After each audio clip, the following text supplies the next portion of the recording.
You're lying in bed, scrolling through your phone at 11 p.m. A friend texts you, so you send a voice message. The next morning, you listen back to it, and something feels off. That's not quite how you sound. Your voice is lower, slower, almost like someone doing a bad impression of you. We've all been there. That late-night voice that sounds like it's been dragged through gravel, or the early morning croak before your first coffee. But here's what's fascinating. Your tired voice isn't just in your head. It's real, it's measurable, and the reasons why go deeper than you might think. Today, we're going to explore what happens to your voice when you're exhausted, why it matters more than you realize, and what it reveals about how your entire body responds to fatigue. Let me tell you about Sarah. She's a customer service representative who works rotating shifts. One month, she noticed something strange. On her morning shifts, customers seemed warmer, more responsive. On her late shifts, she got more complaints. Same person, same words, same professionalism, but something was different. Her manager pulled recordings from both shifts. The difference was undeniable. In the morning, Sarah's voice had this natural brightness, what vocal coaches call resonance. By 10 p.m., after 8 hours of talking, her voice had dropped nearly half an octave. It was flatter, more monotone. She wasn't trying to sound different. Her body was just done. Here's what's happening. Your voice is produced by two small folds of tissue in your larynx called vocal cords.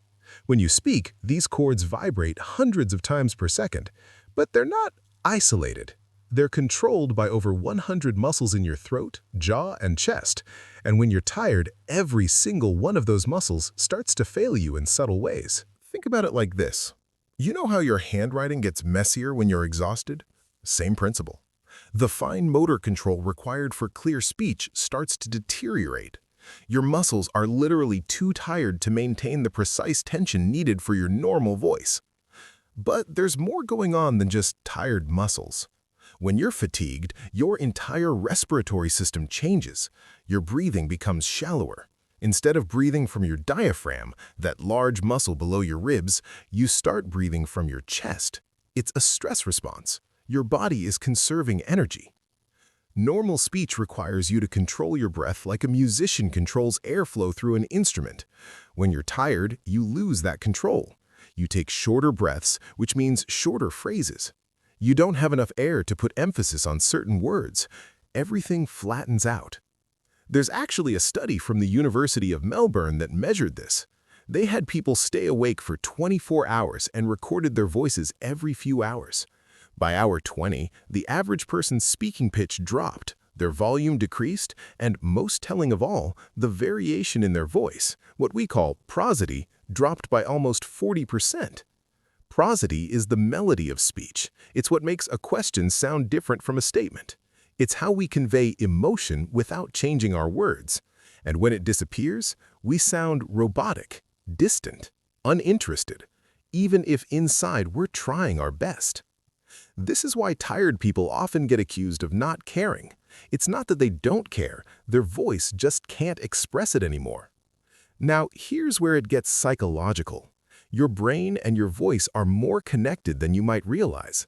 When you're exhausted, your prefrontal cortex, the part of your brain responsible for planning and regulating behavior, starts to shut down. This affects something called vocal monitoring. Throughout the day, your brain constantly monitors and adjusts your voice. Too quiet? It signals you to speak up.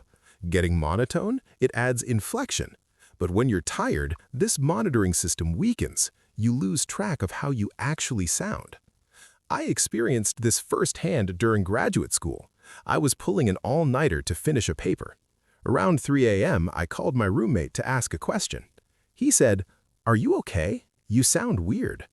I felt fine, mentally alert from caffeine, but my voice told a different story. It was hoarse, flat, almost slurred. I couldn't hear it myself. This disconnect between how we feel and how we sound creates real problems. In relationships, your partner might think you're upset when you're just tired. At work, you might come across as disengaged during a late meeting when you're actually fully present mentally. There's also a hormonal component. When you're sleep-deprived, your cortisol levels spike. Cortisol causes inflammation throughout your body, including in your vocal cords.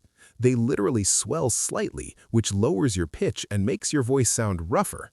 It's the same mechanism that gives you a sore throat when you're sick. But here's what I find most interesting. Your voice doesn't just reflect your fatigue, it can actually make it worse. There's a feedback loop. When you hear yourself sounding tired, your brain interprets that as confirmation that you are tired. It's called proprioceptive feedback. Your own voice becomes evidence of your state. This can deepen your exhaustion psychologically, even if physically you might have pushed through. The opposite is also true. Have you ever noticed how putting energy into your voice can actually make you feel more energized? Actors and singers know this instinctively.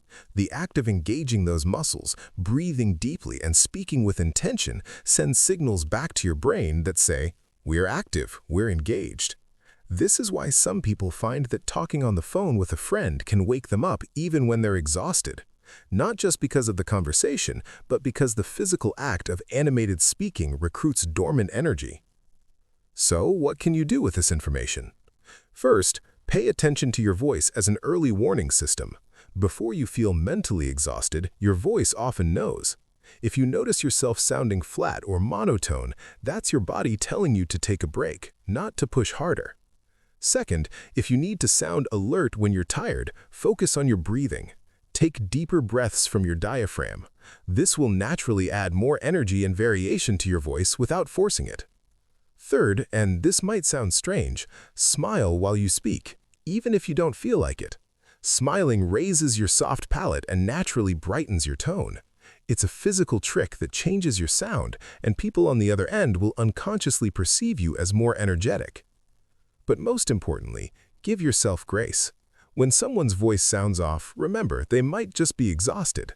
And when your own voice sounds strange to you, remember it's your body's way of saying, "Hey, I need rest." Your voice is more than just a tool for communication. It's a window into your physical state, your emotional reserves, and your energy levels. It tells a story about you before you even choose your words. So, the next time you hear that tired voice creeping into your late-night phone calls or early morning meetings, you'll know exactly what's happening. Your muscles are conserving energy, your breathing is shallowing, your brain is reducing its monitoring, your body is asking for rest.